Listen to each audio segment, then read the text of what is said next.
He's one of our own. He's one of our own. Sean Longstaff is one of our own. Come on, lads, get in. Newcastle United have done it. We are in the final of the Carabao Cup. Newcastle are making it to Wembley for the first time since 1999. That was the last time we played, of course, at Wembley in a domestic cup final 24 years ago. Little did I know that it would take 24 years for Newcastle to make it to a final of course, a cup, which is absolutely crazy. Of course, Newcastle have made it to the League Cup final for the first time in 47 years. Last time we made it, of course, was 1976. I wasn't old enough for that one, of course, but I was old enough for the last time we made it to the domestic cup final, of course, being the FA Cup against Man United in '99. What a fantastic game by Newcastle tonight. Fantastic play by Longstaff tonight as well. You know, he can be well and truly proud of himself tonight for the way he played. That was fantastic play. That's the way you need to play now from now on, Longstaff. Play like that, you know, and that will be absolutely amazing.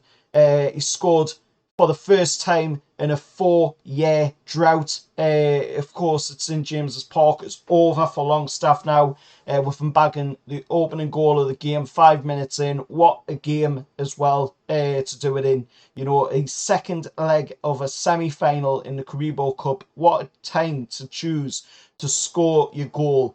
You know, it's just absolutely fantastic. What a way to put on a show for, you know, your fellow Newcastle United fans as well. He had a chance after that on the 8th minute to double his lead in the game. Unfortunately, nothing came of it. Southampton had a chance on the 9th minute in the game.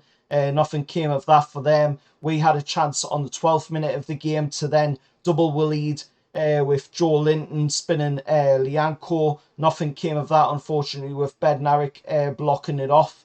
Then, of course, on the 21st minute, we see that man again, Sean Longstaff, bagging a second in the game. What a goal as well. Absolutely brilliant teamwork by Newcastle to score the second goal in the game. It was a lovely, sensational goal. It showed, you know, what we are capable of with the passing play between Little Joe to Big Joe. Then Little Joe running with it on, passing it off to Almiron and passing it back to Sean Longstaff to smack it in the back of the net to score his second goal in the game, being one goal away from getting a hat-trick in the game, you know, which is absolutely crazy. I mean, the lad started the game not scoring at St James's Park in 4 years, and then, you know, he's ending the game with a possible chance of scoring a hat-trick. You know, absolutely fantastic. You wait for one goal, two come along at once.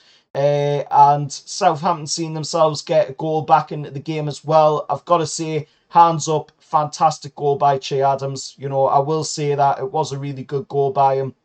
Unfortunately, it was given because Little Joe sent a poor pass into the area. Unfortunately, you know, at the end of the day, we were ahead in the game. You know, we were already 3 up in the game by this point. You know, 2-0 on the night, 1-0 on aggregate. So we were already ahead in the game. But, you know, at the end of the day, that means that now Nick Pope doesn't have the clean sheet record in the League Cup. He does still hold it in the Premier League, however, so, you know, he hasn't conceded a goal in the Premier League since the 6th of November. The last person to score a goal against him there, of course, was Perraud of Southampton. So, you know, he still holds that record. But Southampton managed to pull themselves a goal back anyway with Che Adams scoring a goal. Fantastic goal as well. You know, you can't complain at it. It was a good goal by Southampton. But then, of course, there was a penalty appeal for Newcastle, which should have been given, in my opinion. Ali McCoyster was on co-commentary for Sky Sports for the game tonight as well. Also thought it should have been a penalty as well. Of course, Trippier clipped the ball over the top into the path of Wilson. Wilson found himself in the area. He just needed to score, and he got pulled down by, I believe it was either Bednarik or Lianco that pulled him down inside the box. Of course, the referee waved up for, of course, to say that it wasn't a penalty. Then, of course, there was shouts for it being a penalty. It got looked at on VAR, and they decided that it wasn't a penalty. Yet you could clearly see, on the replays that it was a penalty. There was a clear hand on the back of the neck, pulled him down to the ground on Wilson. So in my book, that was a Stonewalla. It should have been given as a penalty. Second half of the game, we see Bruno getting into a little bit of a bit towards the end at the 80th minute of the game. Of course, by that point, Paul Tinney had been winding him up in the game, deliberately winding him up and antagonising Bruno, and boiling his temperature and that. And then Doozy, just completely disgusting behaviour by Nduzi. He was just a really filthy player, I thought, when he come on the pitch. The way he was going on in the game. And, we're seeing Bruno pick up a yellow card. Later turned to be a red card. And I don't see why they turned it into a red card. Yes, he goes over the ball. Yes, the boot is on the ankle. But, there's got to be consistency here. We're seeing Robertson do the similar thing in the game against Brighton, and Robertson only received a yellow, no red card for Robertson. Bruno does it in this game tonight, and we're seeing him get a yellow card at first, then it being overturned into a red card. So, there's got to be consistency here by the officials. It's really getting beyond a joke now, this. But, let's not let that dampen what was a brilliant night, according to Sky Sports.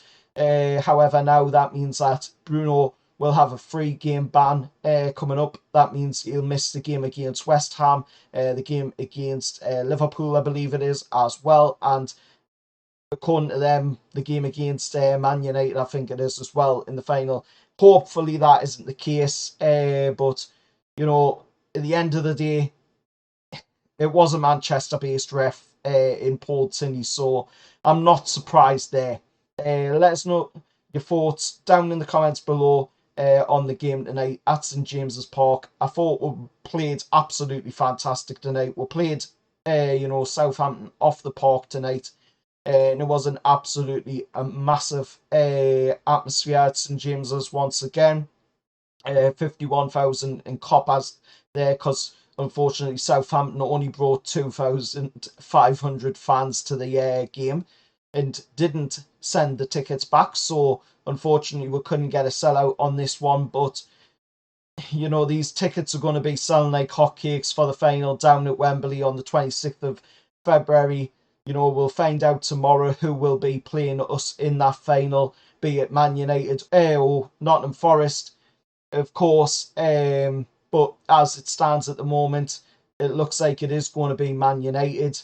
But hopefully, we can see some sort of performance from Nottingham Forest tomorrow, and see if they can maybe make it through. Either way, whoever it is, we'll take them on. You play who's in front of you. You can only play what's in front of you at the end of the day. But we'll take them on, be it Nottingham Forest or Man United, because we are absolutely destroying teams right now. So I'm backing Eddie and the lads to go all the way here. And let us know your thoughts down in the comments below. Until next time, I'll see you all later. And however.